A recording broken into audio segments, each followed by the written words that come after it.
गुरुर्देवो महेश्वरा गुरु साक्षात् परब्रह्म तस्मै श्री गुरवे नमः।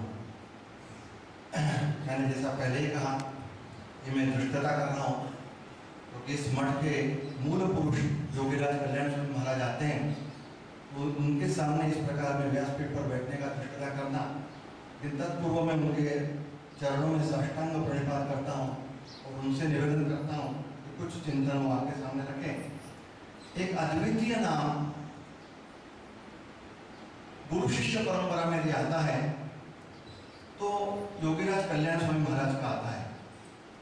समर्थ रामदास स्वामी जी का आपने नाम सुना हुआ है और समर्थ के साथ में लोग शिवाजी महाराज को अक्सर जानते हैं, लेकिन जो भक्ति संप्रदाय से जुड़े हुए हैं, महाराष्ट्र का एक एक जो अभ्यासक है, साधक है, वो ऐसा कोई रहा नहीं कि जो कल्याण स्वामी को जानता नहीं होगा।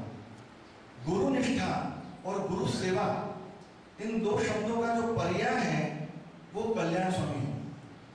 आप महाराष्ट्र में पाएंगे जो भी संप्रदाय है, जो भी धर्ममत है, वो किसी भी इसमें यदि कोई शिष्य का यदि जब कोई योग्यता देने का जब शब्द प्रयोग आता है कि ये अमुक शिष्य किसके समान है, अरे बोले तो कल्याण है। गुरु निष्ठा और गुरु सेवा का पर्याय कल्याण स्वामी बन चुके हैं, एक बात ध्यान रखिए। और मुझे कहने में संकोच नहीं है कि न तो जैसे रिकॉर्ड ब्रेक जिसके कहा जाता है, उस प्रकार का जो रिकॉर्ड ब्रेक उन्होंने किया है। इसके पूर्व आपको एक गुरु शिष्य की जोड़ी दिखाई देती है, वो योगी मच्छिंद्रनाथ और गोरक्षनाथ। मच्छिंद्रनाथ और गोरक्षनाथ के काल के बाद साधारणतः 350 वर्ष पूर्व समर्थ रामदास जी के समय में एक जोड़ी दिखाई देती है, वो है समर्थ रामदास और कल्याण। और अभी के युग में आप देखते हैं तो रामकृष्ण परमहंस और स्वामी विवेकानंद। लेकिन मध्य युग का हम देखें तो योगीराज कल्याण स्वामी का कोई पर्याय नहीं है, गुरु निष्ठा और गुरु सेवा का कोई पर्याय नहीं है। आज संयोग से आज उनकी 299वीं पुण्यतिथि दिवस है। तिथि के अनुसार हम भारतीय सनातन वैदिक धर्म के अनुसार तिथि मनाते हैं और अनायास रामधुन है। तो आज से महाराष्ट्र में सभी जगह बड़े बड़े स्थानों पर योगीराज कल्याण स्वामी की त्रिशताब्दी पुण्यतिथि महोत्सव का प्रारंभ हो रहा है। 300वीं पुण्यतिथि शताब्दी महोत्सव जो है आज से प्रारंभ हो रहा है और अनायास से आज 299वीं पुण्यतिथि है। विचार कीजिए आप। पर 299वीं पुण्यतिथि के बावजूद भी आज वो हमारे साधकों के हृदय में जो है चिरंतन निवास करते हैं, क्योंकि उन्होंने एक ऐसा अपूर्व कार्य किया है गुरु निष्ठा का कि जिसका कोई मुकाबला नहीं है। आइए थोड़ा सा हम चिंतन करें समय की मर्यादा में। देखिए समर्थ रामदास जी को आप देखेंगे तो समर्थ समर्थ हुए, समर्थ रामदास कहलाए, तो दास से भक्ति समर्थ की थी, ये तो निश्चित है। तो समर्थ दास हुए, राम जी के दास हुए और रामदास स्वयं को कहलाते थे और उसी का पर्यायवाची फिर लोगों ने उन्हें समर्थ कहा, क्योंकि वो प्रभु रामचंद्र जी को समर्थ कहते थे। तो उसका समर्थ रामदास से समर्थ हुए। तो सद्गुरु कैसा होना चाहिए? दासबोध में सद्गुरु का सवन है, उसमें उन्होंने सद्गुरु के लक्षण बताए समर्थ ने। आज कल गुरु पूर्णिमा का दिवस है, इसलिए अनायास थोड़ा सा वो भी चिंतन करें कि गुरु कैसा होना चाहिए, सद्गुरु कैसा होना चाहिए। तो समर्थ ने दासबोध में ऐसा विषय ही नहीं है। यदि मैं फिर दोबारा उसको रिपीट करता हूँ कि लोग पूछते हैं दासबोध में क्या है, तो दासबोध में क्या नहीं है। साधकों के लिए तो खजाना है। सद्गुरु किसको कहते हैं? तो समर्थ ने कहा है सद्गुरु के लक्षण क्या होना चाहिए। तो समर्थ कहते हैं ज्ञान वैराग्य और भजन, स्वधर्म कर्म और साधन, कथा निरूपण श्रवण मनन, नीति न्याय मर्यादा, सद्गुरु के लक्षण है। सद्गुरु कैसा होना चाहिए? तो ज्ञान वैराग्य भजन। यदि वो कितना भी ज्ञानी हो और उसने कहा कि मैं ज्ञानी हो गया हूं, मुझे ब्रह्म प्राप्ति होगी, ब्रह्म ज्ञान हो गया, समर्थ रामदास जी का निश्चित मत है कि यदि वो कहता है कि मैं ज्ञानी हूं, मुझे भजन करने की आवश्यकता नहीं, मुझे साधन करने की आवश्यकता नहीं, मुझे साधना करने की कोई आवश्यकता नहीं है, तो मान लीजिएगा कि कहीं ना कहीं वो भ्रम है। बल्कि ज्ञान के पश्चात की भक्ति, ये सारे संतों को अभिप्रेत है। आप जितने भी बड़े बड़े संतों का आदि गांव में उठाएंगे और अभ्यास करेंगे तो देख पाएंगे कि आप यदि ब्रह्म ज्ञान प्राप्त हो लिया, ब्रह्म प्राप्ति कर लिए, लेकिन आपने यदि साधना छोड़ दी है तो वो सब झूठ है, मान लीजिए। ऐसा समर्थ का निश्चित मत है। वो कहते हैं कि कितना भी आपने ब्रह्म ज्ञान प्राप्त कर लिया, ब्रह्म प्राप्ति कर ली, लेकिन आपको साधना करनी चाहिए। उसके पीछे उनके दो निश्चित मत है, बड़े सुंदर उनका विश्लेषण है। समर्थ कल गुरु पूर्णिमा इसके थोड़ा चिंतन, वो कहते हैं कि ज्ञान प्राप्ति के बाद भजन करने की क्या आवश्यकता है, ब्रह्म प्राप्ति के बाद आवश्यकता क्या है। लोग इसके लिए उदाहरण देते हैं कि भाई हमने साधन कोई हमको बाड़े तक जाना है, हमने टेम्पो कर ली, तांगा कर लिया, ऑटो कर ली, अब यदि हमने बाड़ा प्राप्त कर लिया, बाड़े के ऊपर हम पहुंच गए तो उस ऑटो को छोड़ देना चाहिए। ये व्यवहारिक उदाहरण है, लेकिन ज्ञान प्राप्ति में समर्थ ने ऐसा कहा है, मैं आज की भाषा में बताऊं कि वो कहते हैं बड़े धोखे हैं इस राह में, बाबूजी धीरे चलना, इस मार्ग में बड़े धोखे हैं। ब्रह्म प्राप्ति कर ली, ज्ञान प्राप्ति कर ली, लेकिन अच्छा एक बात और है, वो कहते हैं क्यों करना चाहिए, महापुरुषों ने उन्होंने यदि ज्ञान प्राप्ति कर लिया, उसको ब्रह्म प्राप्त हो गया, तो उन्हें ज्ञान करने की क्या आवश्यकता है। एक बात और जब बताता हूँ वो सहज याद आई, आप जितने भी तस्वीर उठा के देख लिए महानुभवों की, या बड़ी बड़ी हमारे पेंटरों की कहिए, वो चित्रकारों की कहिए, हमारी बड़ी बड़ी कृपा है, आप कितने भी महापुरुष उठा के लेते हैं, गोंदवलेकर महाराज उठा के लेते हैं, कल्याण में देख लीजिए, समर्थ रामदास जी की तस्वीर देख लीजिए, यहाँ आबा महाराज की तस्वीर देख लीजिए, उसको जरा ध्यान से देखिएगा, वहां पे गौमुखी है। इतने बड़े बड़े महापुरुष, समर्थ रामदास जी की जो तस्वीर है वो युवा नहीं है, वृद्धापकाल का उनकी वो चित्र है। तो वृद्धापकाल में जहाँ ब्रह्म प्राप्ति कर ली, समर्थ की अवस्था इतनी विलक्षण है कि आप मतलब उसकी कल्पना नहीं कर सकते, और उस अवस्था में उनके हाथ में माला है। ऐसा क्यों? उसका कारण है, उन्होंने उसका कारण का विश्लेषण किया हुआ है कि ब्रह्म प्राप्ति करने के बाद भी, ज्ञान प्राप्ति करने के बाद भी इसमें जो बड़े बड़े धोखे हैं, वो धोखा सबसे पहले उनका कहना है कि यदि आपको मार्गदर्शन करना है, आपके पीछे साधक है, आपके पीछे शिष्य है, आपके पीछे समाज है, समाज को आप मार्गदर्शन क्या करेंगे। गुरु महाराज ने ब्रह्म प्राप्ति कर ली, माला छोड़ दी, अब साधन ही नहीं करते, तो शिष्यों को मार्गदर्शन क्या होगा। तो शिष्यों को मार्गदर्शन करने के लिए भले आपको आवश्यकता नहीं है, लेकिन समाज को आपको मार्गदर्शन करना है। समाज को मार्गदर्शन यदि करना है, यद्यत आचरति श्रेष्ठा तब तक, तो तात्पर्य है कि श्रद्धा के हिसाब से उनको करना ही चाहिए। दूसरी बात उन्होंने कहा है, एक बड़ा सुंदर दासबोध में विषय है, बड़े बड़े साधक लोग यहाँ जोड़ते जा रहे हैं, हमारे सिपाही तरीके, बड़ा सुंदर विश्लेषण है। वो कहते हैं करने लागे भोजन, देखिए आपने ब्रह्म प्राप्ति कर ली, बहुत सिद्ध हो गए, बहुत महासिद्ध हो गए, सिद्ध नहीं महासिद्ध हो गए, लेकिन दोपहर को 12 बजने के बाद क्या होता है, करने लागे भोजन, भोजन करना ही पड़ता है। आप कितने भी सिद्ध हो गए, महासिद्ध हो गए, करने लागे भोजन, करने लागे उदरोपराशन, प्यास आपको लगती ही है, कितना भी महासिद्ध हो गया तो प्यास चाहिए उसको।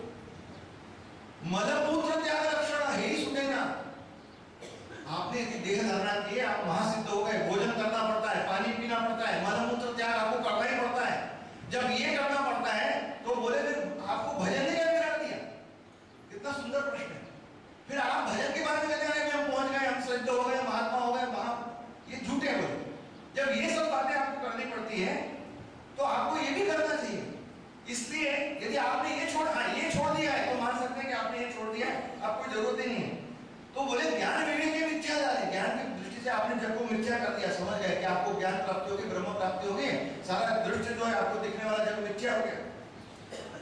फिर भी आपने ये चीजें तो नहीं डाली, ज्ञान की दृष्टि से आपने जग को मिथ्या मान लिया, लेकिन ये चीजें भोजन कर रहे हैं, उदर प्राशन कर रहे हैं, मलमूत्र त्याग कर रहे हैं, तो ये तो मिथ्या नहीं होना, ये तो आपको सत्य भासता ही, करना ही पड़ता है।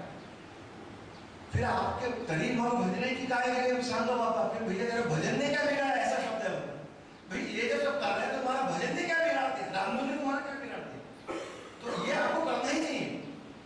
और एक उन्होंने उसका उदाहरण दिया है, साहेबास लोटांगणी जावे नीचा सरीके व्हावे आणि देवासुर भजावे ही कोण ज्ञान। बोले आप साहब लोगों को नौकरी में जाते हैं, नौकरी करते हैं, सेवा करते हैं, तो साहब लोगों को आपको जो है शरण में जाना पड़ता है, उनको नमस्कार करना पड़ता है। और जिस परमात्मा ने आपको निर्माण किया, ये सब कुछ दिया, और उसको न भजना, मतलब साहब लोगों को तो भजते हैं, नीच सरीके हो जाते हैं वहां तो, हाँ जी हाँ जी हाँ जी, यस सर, कुछ भी हो तो यस सर करना पड़ता है, तो वहां आप बिल्कुल नीच हो जाते हैं। समझ का शब्द है, नीचा सरीके वहां पे। अरे देवासुर भजावे ये कौन ज्ञान, और भगवान को भजते समय आपको शर्म आती है, भगवान तो समझना ये कौन सा ज्ञान है, तो इसलिए भगवान का भजन करना था। तो ये सद्गुरु के लक्षण है। और सत्शिष्य के लक्षण, सद्गुरु के लक्षण उन्होंने बताया, तो सत्शिष्य के भी लक्षण बताए। हरि का सत्शिष्य के लक्षण, सद्गुरु वचने विश्वास पूर्ण,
है, इसका कोई उत्तर नहीं है, इसका कोई हाथ पकड़ने वाला नहीं है, इसका रिकॉर्ड अभी तक किसी ने ब्रेक नहीं किया, ऐसा कार्य प्रतिशक्ति ने हो। मतलब छाया प्रमाण समान वो समर्थ के साथ साथ रहते थे। इसीलिए इस संप्रदाय में, समर्थ संप्रदाय में, समर्थ संप्रदाय कोई अलग से संप्रदाय नहीं है, कोई ऐसी विशेषता नहीं है समर्थ संप्रदाय। समर्थ संप्रदाय समर्थक बताया हुआ है, स्वरूपी रहने का स्वधर्म, स्वरूप संप्रदाय, स्वरूप का अनुसंधान, जो हम ध्यान करते हैं, स्वरूप का अनुसंधान करते हैं, वही संप्रदाय है। अयोध्या मठ, जानकी देवी, रघुनाथ देवी मठ, राम जी हमारे मुख्य हैं, और हनुमान जी महाराज उनके अनन्य सेवक हैं, इनकी सेवा मतलब समर्थ संप्रदाय। तो इस संप्रदाय में योगीराज कल्याण स्वामी को समर्थ ने प्रति समर्थ किया। जो गुरु की कृपा होती है वो क्या हो सकती है? प्रति समर्थ जो है केवल समर्थ को अधिकार प्राप्त हुआ, और इसलिए कल्याण स्वामी पर्याय बन गए, गुरु निष्ठा का पर्याय बन गए। इसके दो तीन मैं उदाहरण रखता हूं कि सेवक क्या हो सकती है। अनन्य, अनन्य अपन जिसे कहते हैं, न अन्य, गुरु के लिए सर्वस्व अर्पण करने की जो तैयारी है वो कल्याण स्वामी में दिखाई देती है। इसके मैं दो तीन उदाहरण आपके सामने रखता हूं, बहुत से लोगों को मालूम है, लेकिन उनका स्मरण करके शायद जीवन में केवल उनका उच्चारण नहीं करना है, वो जीवन में हमारे कहा उनको आचरण मिला सकते हैं, उसी के सबके आपको मालूम है। तो समर्थ की योगीराज कल्याण के ऊपर चूंकि सर्वस्व अर्पण करने की उनकी तैयारी थी, अपना देह तक उन्होंने न्यौछावर कर दिया था। एक बार सज्जनगढ़ के ऊपर समर्थ रामदास जी विराजित थे। सज्जनगढ़ ये लगभग हमारे किले से लगभग 2 गुना ऊंचाई, इतना बड़ा सज्जनगढ़ पर्वत है। वो किला हुआ करता था शिवाजी महाराज का, और शिवाजी के अग्रस्त समर्थ रामदास जी उस किले पर निवास करते आए। अंतिम समय में 6 वर्ष तक समर्थ ने सज्जनगढ़ पर निवास किया था। तो किले के कट्टे पर एक बैठे हुए थे, हवा बहुत चलती है वहां पे, प्रचंड हवा चलती है। हवा का झोंका आया और समर्थ ने अपने ऊपर ओढ़ी हुई जो छाती थी, उत्तरी जिसे बोलते हैं, वो छाती हवा के झोंके में उड़ गई। अब जैसे ही वो उड़ी तो समर्थ के मुंह से निकला कि कल्याण, अरे छाती। अब वो तो उड़ी थी जो किले से नीचे आ रही थी हवा के झोंके में, और कल्याण ने ये नहीं कहा कि गुरुजी दूसरी देता हूं मैं, इसकी क्या आवश्यकता है, इसी के पीछे क्यों पड़े हैं आप, मैं दूसरी देता हूं। छाती ये शब्द पूर्ण होने के पहले कल्याण ने अपना देह झोंक दिया था छाती पकड़ने के लिए, मतलब छलांग लगा दी थी किले के नीचे से। विवेकानंद जी हरिद्वार में स्नान कर रहे थे, और स्नान करते हुए हरिद्वार का जो गंगा जी का प्रवाह है वो बड़ा खतरनाक है। उस प्रवाह में जब स्नान कर रहे थे तो स्वामी विवेकानंद जी के ऊपर का जो उत्तरी छाती है वो बह गए। तो उन्होंने उस भाव से लेकर छाती, निश्चयानंद नाम के उनके शिष्य थे, और छलांग ही लगा इसलिए, और परिणाम क्या हुआ, क्योंकि वो पत्थरों से टकराए तो रक्त निकल पड़ा, रक्त विभक्त हो गए। ये पर्याय है, वहां उत्तर नहीं। हमारे स्वामी जी हैं, उनका वो बड़ा अक्सर एक मजाकिया प्रसंग आते हैं कि कहा तो ये शिष्य और कहा आज के, एक मजाक में उनका संकेत हुआ करता था कि कहा हमारी सेवा है। पहुंचे हुए स्वामी, उनका एक दृष्टांत है, बोले एक शिष्य गुरुजी वृद्धाप्य था और पुरातन का था, तो तेल के लंबे जो जलते थे, लंब जलते थे, तो उन्होंने कहा कि जब कुछ साधन कर रहे थे, रात के समय में साधना कर रहे थे, और शिष्य तो सो गया था, वृद्धाप्य था, वो तेल का जो दिया था वो दूर था, तो उन्होंने शिष्य से जगाया, अरे जाके बंद करा, तेल जल रहा है, फालतू बत्ती जल रही है। उसने सोते हुए कहा, गुरुजी वहां जाकर बंद करने की क्या जरूरत है, आप आंखें बंद कर लीजिए तो अंधेरा हो जाएगा। तो बोले ठीक है, आप कुछ बोल तो सकते नहीं थे। वो लेटे और थोड़ी सी निद्रिस्त अवस्था हुई, इतने में उनको ऐसा लगा कि बाहर वर्षा हो रही, बारिश हो रही शायद।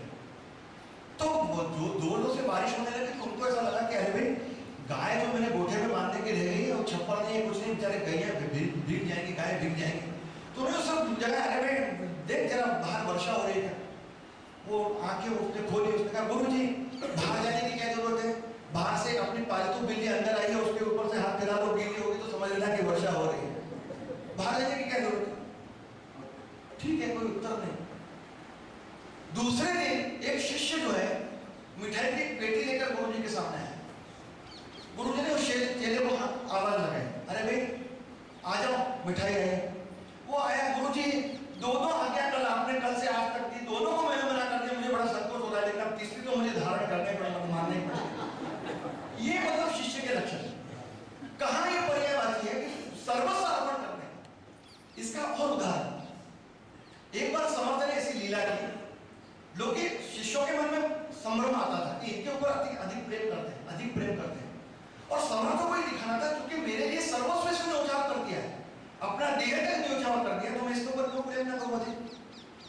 एक बार समर्थ ने लीला ऐसे की कि अपने कमरे में बंद हो गए, और एक बंद हो गया।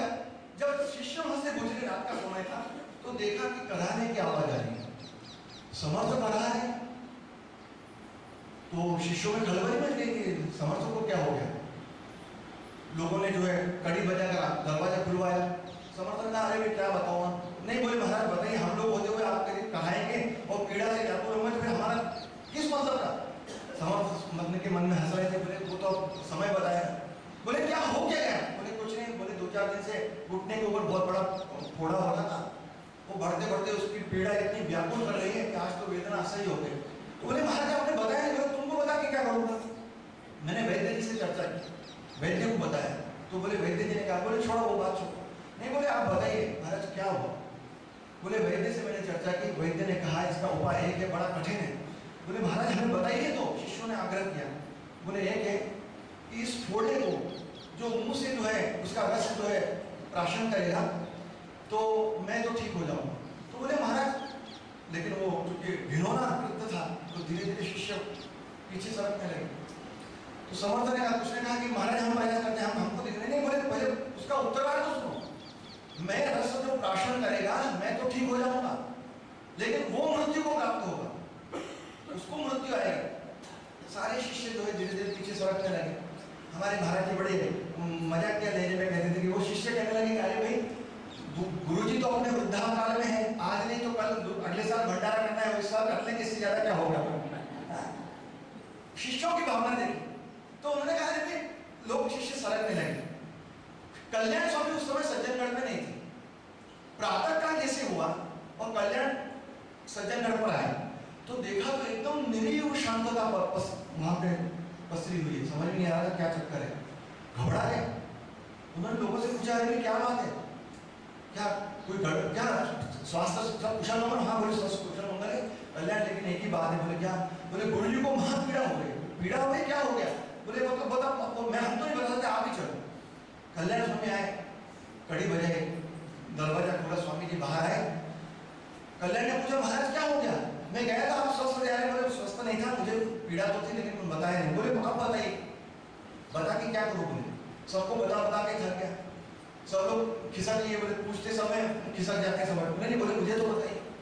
बोले कल्याण एक फोड़ा घुटने पर हो गया था, अब वो पक गया है, वेदना असह्य हो रही है, करार उसी वजह से कैसे 2-3 रात में कैसे निकालूं मुझे मालूम। तो बोले आपने, तो बोले गुरु महाराज इसका कोई उपाय तो होगा। बोले हाँ बताता हूँ उपाय, बता के। नहीं बोले मुझे बताइए। कल्याण को बताया कि उपाय एक ही है। क्या। बोले इसको जो है इसका रस जो है प्राशन करेगा, मुंह लगा के इसको चूकेगा तो वो जो है वो मैं तो ठीक हो जाऊंगा। बोले उसका क्या। बोले उसको मृत्यु का। अरे बोले महाराज इससे बड़ा जीवन का धन्यता क्या हो सकती है। मुझे नहीं है हाथ पकड़े घुटने को, मुझे नहीं है, मैं समय किंचित भी समय जो व्यतीत नहीं जाने देता चाहता, इससे बढ़िया धन्यता जीवन में क्या हो सकती है।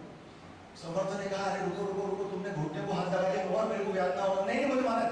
बोले रुको, मैं उसका मुंह जो है पक गया है वो, तो मैं उसका मुंह जो है आपको जो है खोल देता हूँ, आप उस पस को प्राशन कर देना।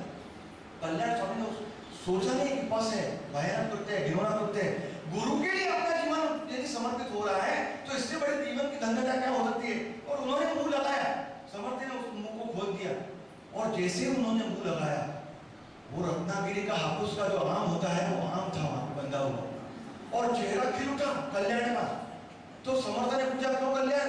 बोले महाराज ऐसे थोड़े और होते हैं तो कोई बुरा नहीं है। बोले इससे बढ़िया क्या हो सकता है। तब शिष्यों को पता पड़ा। शिष्यों ने कहा, महाराज क्या हुआ। बोले अरे आम था।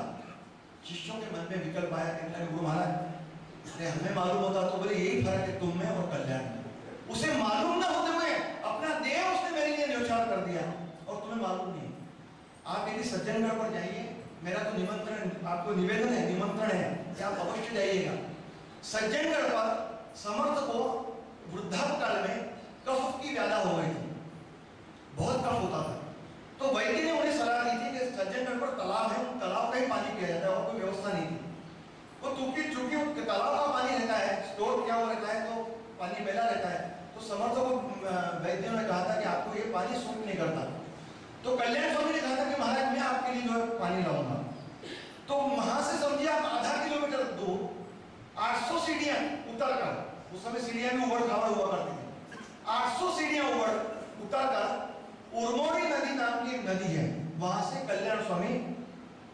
भरकर लाते थे, वो जो 2 हंडे हैं, वो हंडे आज भी दर्शनीय लोगों के लिए रखे गए हैं। और उस हंडे का खाली का वजन 16 किलो का है। आप याद रखिए, 16 किलो का एक हंडा खाली जिसका वजन है।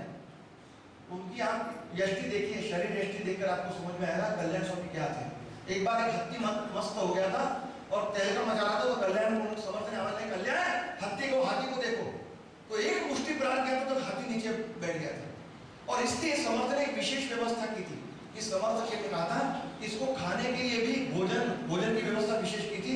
और तो और नाश्ते के लिए चने की दाल, 2 से 3 सेर चने की दाल भिगोकर, कच्ची दाल और 2 सेर गुड़ खाने के लिए व्यवस्था, नाश्ते के लिए व्यवस्था थी। उसमें भी शिष्य जलने लगे। शिष्यों को लगता था कि इनको विशेष वीआईपी ट्रीटमेंट मिल रहा है। तो एक दिन लोगों ने कहा मुझे दाल गप्पू मजाक में चिढ़ाते थे कि दाल गप्पू। तो शिष्यों ने कहा महाराज यहाँ पे कोई दाल गप्पू है? समर्थ ने कहा यार मैं तो नहीं जानता। बोले महाराज एक दिन समर्थ बैठे हुए थे शिष्यों के सामने और चर्चा निकली वेदांत की। तो समर्थ ने कहा है दाल गप्पू कौन पढ़ता है? लोगों ने कहा महाराज मैं पढ़ता हूँ। कितने बार पढ़ा? 108 बार पढ़ा। किसी ने कहा 50 बार पढ़ा, किसी ने कहा 60 बार पढ़ा। बोले बड़ी बात, आप तो लोग बड़े विद्वान। बोले हमने तो एक ही बार लिखा, हमने तो पढ़ नहीं पाए। समर्थ बोले नहीं, बोले महाराज 108 बार। तो समर्थ ने एक पंक्ति ली दास बोल की और उसका उच्चारण आधा किया और कहा अरे भाई इसकी पंक्ति मुझे दोबारा याद नहीं आ रही पूर्ण। तो बोले अगली पंक्ति याद है? जिनका 108 पारायण थे उनसे पूछा। बोले महाराज याद तो है लेकिन क्या बताऊं, बस पेट में है, ओठ पे नहीं आ रहा। बोले जब तक ओठ पे नहीं आएगा तब तक लोगों को कैसे पता पड़ेगा? जितने भी पारायण किए थे सब थक गए। समर्थ को तो दिखाना था। तो समर्थ ने कहा, इतने में लोगों ने कहा महाराज आपने हमसे पूछा है, अरे कल्याण स्वामी को पूछ के देखे। तो कल्याण को आवाज आई, कल्याण कहाँ हो जरा? तो हाथ गोबर से सने हुए क्योंकि वो लीप रहे थे। उनका काम ही सेवा हो, 24 घंटे सेवा में लगे हुए। तो गोबर से लीप रहे थे और उसी लीपते हुए अवस्था में वहां आए। समर्थ ने मजाक में कहा, अरे कल्याण विद्वानों की सभा है, अपने शिष्यों को विद्वान हवा भरकर बढ़ाया चढ़ाए। बोले विद्वानों की सभा में कैसे आना चाहिए समझते नहीं हो? जाओ हाथ धो के आना। ठीक है गुरु महाराज, हाथ धोकर आए। बोले कल्याण दासबोध पढ़ाए? बोले महाराज आप तो देखते हैं दिन रात जो है सभा में लगा रहता हूँ, कहाँ दासबोध पढ़ने की सभा है? बोले दासबोध नहीं पढ़ा? बोले पढ़ा है, एक ही बात। कब? बोले जिस समय आपने मुझसे लिखवाया था। अरे बोले समर्थ बोले फिर तो कोई मतलब ही नहीं। नहीं बोले क्यों महाराज याद किया? बोले समर्थ ने कहा अरे भाई एक पंक्ति है, ऐसा सद्गुरु पूर्ण पढ़ी टूटे, इसकी अगली पंक्ति मुझे याद नहीं आई। कल्याण ने कहा ये पंक्ति चाहिए महाराज, ऐसा सद्गुरु पूर्ण पढ़ी टूटे भेदाती गढ़सनी देहे मेरे लोटान गणित दया प्रभु से। ये इस अध्याय का, इस दशक का, इस समाज का इतनी पंक्ति महाराज। तब लोगों को समझाया समर्थ ने, तुम जिसको समझते हो केवल दाल खाता है, तुम्हें दाल पर नजर है और वो क्या सर्वस्व उसने अर्पण कर दिया है उसकी तरफ नजर नहीं है। अध्यात्म उसने पचा लिया है। बोले अध्यात्म रूपी दाल पचाने का सामर्थ्य केवल कल्याण में है। तो ऐसा ही सब योगीराज कल्याण स्वामी हुए। इसके समर्थ ने सर्वस्व दे दिया था। दो उदाहरण आपके सामने जो क्लाइमेक्स जिसे कहा जाता है मैं आपके सामने रखता हूँ और अपनी वाणी को विराम देता हूँ। इस प्रति समर्थ क्या होता है, इसलिए समर्थ का अन्योन्य संबंध समर्थ कल्याण स्वामी के साथ आया, उनको प्रति समर्थ कहा जाने लगा। समर्थ संप्रदाय में, समर्थ संप्रदाय का जो विस्तार हुआ है आगे, मतलब समर्थ आखिर में 6 साल जो है सज्जनगढ़ पर रहे, तो कोई दीक्षा के लिए आता था, अनुग्रह लेने के लिए आता था, वो मना कर देते थे, समझ लेना। कहा बोले कल्याण के पास डोमगांव में जाओ, कल्याण चलो और दीक्षा लेनी हो। कोई उत्सव करना हो बोले चाफर में जाओ, यहाँ उत्सव नहीं मनाओ, वहां जाओ। मतलब वो अपने पास किसी की फटक नहीं देते थे। एकांतवास, संपूर्ण एकांतवास समर्थ ने स्वीकारा था। और उस समय संप्रदाय को विस्तार जो दिया वो कल्याण स्वामी ने दिया। मैं आपको बताऊं, ब्रह्मा चैतन्य महाराज गोंदवलेकर जो है, इनके जो परात्पर गुरु है वो कल्याण स्वामी है। इनकी जो परंपरा है, समर्थ तो क्या सबके परात्पर गुरु है, बात की बात है, लेकिन गोंदवलेकर महाराज की जो परंपरा है वो परंपरा में कल्याण स्वामी के एक शिष्य हुए बालकृष्ण। वो बालकृष्ण स्वामी के चिंतामणि विठ्ठल चैतन्य उनका नाम था। विठ्ठल चैतन्य के नाम से महाराष्ट्र में काफी रचनाएं होंगी। वो विठ्ठल चैतन्य थे। इन विठ्ठल चैतन्य गृहस्थाश्रमी थे और उन्होंने जब संन्यास दीक्षा ली तो बालकृष्ण महाराज जो है उस समय उपस्थित थे। इसलिए उनके गुरु रामदास जी थे, बालकृष्ण महाराज समर्थ संप्रदाय थे, इसलिए बालकृष्ण चिंतामणि। और इनके चिंतामणि के तुकाराम चैतन्य मतलब तुकाम है घेरेगा, और फिर तुकाम है के गोंदवलेकर। तो ये जो समर्थ संप्रदाय का संपूर्ण विस्तार, इसका श्रेय कल्याण स्वामी को जाता है। कल्याण की जो अवस्था थी वो समर्थ से 1 मिनट भी अलग रह नहीं सकते थे। उनकी बहुत सारी पद रचना है, उसमें वो कहते हैं कि मैं अखंड समर्थ का चिंतन करता हूँ, अखंड समर्थ का चिंतन करता हूँ। एक अलग टाइप की भावावस्था थी उनकी। इसीलिए समर्थ ने, जब समर्थ का निर्वाण का समय आया, समाधि का समय आया, तो समर्थ ने इस बात को जान दिया था कि मेरा वियोग ये कल्याण सहन नहीं कर पाएगा। तो इन्होंने डोंगांव को भेज दिया था। डोंगांव वहां से बहुत दूर है, लगभग मैं समझता हूँ उस्मानाबाद जिले में आता है, मतलब ये जो लातूर वगैरह है उस भाग में है, बहुत दूर है वहां से। और डोंगांव भेजने से पहले तुम मेरे ऊपर श्रद्धा रखते हो? हाँ गुरुदेव। तो बोले जाओ डोंगांव में रहो। और डोंगांव का मठपति करके उनसे कहा था कि तुम कार्य करो, वहां जाके साधना करो। कल्याण स्वामी डोंगांव आ गए थे और समर्थ को मालूम था कि मैं अब मेरा निर्वाण समय आ गया है। समर्थ ने अपनी देह जो माघ मध्य नवमी के दिन समाधि जो है, हाँ, और उनको आदेश था कि मैं जब तक आदेश न दूं तब तक सज्जनगढ़ पर नहीं आना। एक आपको मजेदार बात बता रहा हूं, इसलिए कल्याण स्वामी की जो परंपरा है डोंगांव की, उसमें आज भी शिष्य लोग सज्जनगढ़ पर नहीं जाते। कल्याण स्वामी की जो पालकी है वो सज्जनगढ़ को प्रदक्षिणा लगा के निकल जाती है, क्योंकि तो गुरुदेव का संकेत है कि सज्जन आने की जरूरत ही नहीं। अच्छा, इसमें एक भाव और है, लोगों को ऐसा लगता है ऐसा, तो जब एक अन्योन्य संबंध हो जाता है, जब द्वैत ही नहीं रहता, तो वहां जाके आप करोगे भी क्या अलग से? एक बात उसमें अलग है, ये संकेत है उसके पीछे का। तो समर्थ ने माघ मध्य नवमी के दिन समाधि ली, मतलब निर्वाण हुआ समर्थ का। और ये बात कल्याण स्वामी को जब पता चली कि समर्थ ने तो देह रख दिया है, समर्थ अब नहीं रहे, देह रूप में नहीं रहे, तो डोंगांव से कल्याण स्वामी वियोग करते करते सज्जनगढ़ पर आए।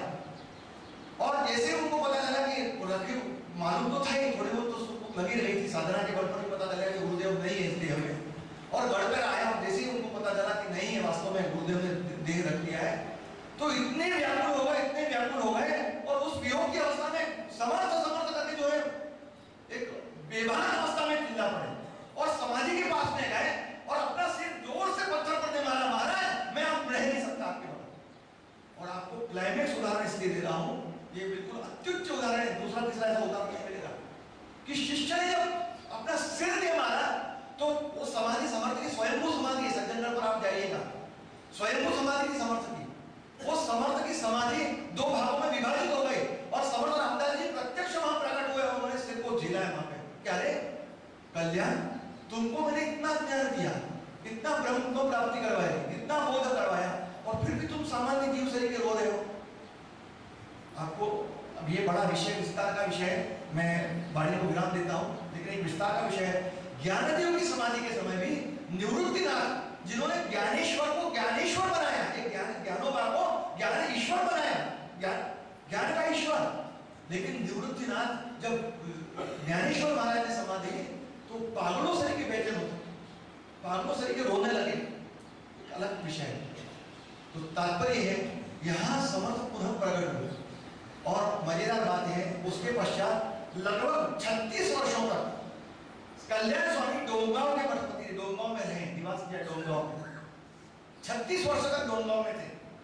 समर्थ की उत्तर क्रिया, समर्थ के एक मानस पुत्र थे उद्धव स्वामी, उन्होंने सारी देह क्रिया की और समर्थ का साफर में वृंदावन बनाया, तुलसी वृंदावन अस्थियां हैं, वो अस्थियां वहां पे तुलसी वृंदावन में रख दी गई कि जब समय आएगा काशी भेजकर उसको जो प्रवाहित की जाएंगे। कुछ समय का चक्र था, उस समय आप जानते हैं सब आक्रमण भयावह स्थिति, देश की भी स्थिति भयावह थी, इसलिए कुछ कारणों से वो अस्थियां प्रवाहित नहीं हो सकी। समर्थ की अस्थियां साफर करके राम मंदिर समर्थ ने बनाया हुआ है, सज्जनगढ़ से पास में 30 किलोमीटर के अंतर में पहला राम मंदिर समर्थ ने बनाया था। वहां के तुलसी वृंदावन में समर्थ की अस्थियां रख दी थी कि आगे चलकर कभी काशी में प्रवाहित करेंगे अपन हमारी पद्धति के अनुसार। और कल्याण स्वामी डोंगांव में थे, तो कल्याण के एक शिष्य थे केशव स्वामी। वो केशव स्वामी कल्याण को कहने लगे, कल्याण स्वामी को कहने लगे, गुरुदेव मेरे मन में एक संकल्प है। बोले क्या? बोले गुरुदेव की, आपके गुरुदेव की जो वो है अस्थियां हैं 36 वर्षों से अभी तक रखी हुई है तुलसी वृंदावन में, और हमारे भी हिंदू रिवाज पद्धति के अनुसार इतने दिन निरंतर रखना नहीं चाहिए, शास्त्र सम्मत ऐसी बात है कि इतने दिनों तक उसको रखना चाहिए, कितने भी पवित्र हो, कितने भी महापुरुष की क्यों हो, लेकिन वो हमारे रखना नहीं चाहिए, शास्त्र का मत है। तो बोले गुरुदेव मेरी ऐसी इच्छा है कि मैं उनको प्रभावित करके आता हूँ। कल्याण स्वामी हाँ या ना कहते उसके पहले ही वो केशव निकल गए। केशव स्वामी चाफल में आए और चाफल में अस्थि कलश लिया, वृंदावन से उन्होंने अस्थि कलश लिया, लोगों को बताया कि इसका मैं प्रभाव करने के लिए पहले गुरुदेव के पास जाता हूँ, दूंगा और गुरुदेव से आज्ञा लेकर मैं इसको काशी में प्रभावित करूंगा। लोगों ने कहा ठीक है भाई कार्य हो रहा है, करना तो जरूरी है, समझ के काशी में अपने को प्रभावित करना है। तो डोंगांव में जैसे ही आए वहां उन्हें पता चला कि अपने गुरुदेव ने भी देह रख दिया है। यहाँ उन्होंने जिस दिन वो अस्थि कलश निकाला वहां कल्याण स्वामी ने अपना देह डोंगांव में विसर्जित किया। और दुनिया में आपको ऐसा उदाहरण दूसरा तीसरा नहीं मिलेगा। मैं आपको दावे के साथ कह रहा हूं कि कल्याण स्वामी और समर्थ रामदास स्वामी दोनों की अस्थियां साथ साथ 36 वर्षों के बाद में काशी में प्रवाहित हुई। ये अन्योन्य संबंध गुरु शिष्य का क्या हो सकता है, इसका एक अति उच्च उदाहरण मैं आपके सामने रखता हूं। इसलिए ऐसा दूसरा तीसरा कल्याण स्वामी के समान ऐसा कोई हो ही नहीं सकता। तात्पर्य ये केवल ये अवस्था क्यों प्राप्त की, तो गुरु की जो उन्होंने सेवा की, जो सुमिरन किया। कल्याण स्वामी के अनेक पद हैं, उसमें उन्होंने दो ही बातों पर जोर दिया है, एक गुरु सेवा और दूसरा नाम भजन, इसके सिवा कुछ भी नहीं। तो ये जो उन्होंने किया उस कारण जो है उनको ये अवस्था प्राप्त हुई। हमारा समय पूर्ण हो गया है। ऐसे योगीराज कल्याण स्वामी महाराज का हम स्मरण करते हुए उनके चरणों में अपनी श्रद्धांजलि विनम्र रूप से करते हुए उनसे हम प्रार्थना करते हैं कि ये थोड़ा सा भाव या किंचित भाव ये भी हमारे जीवन में यदि आ जाए तो हमारा जीवन धन्य हो जाएगा, हमारा जीवन सार्थक हो जाएगा।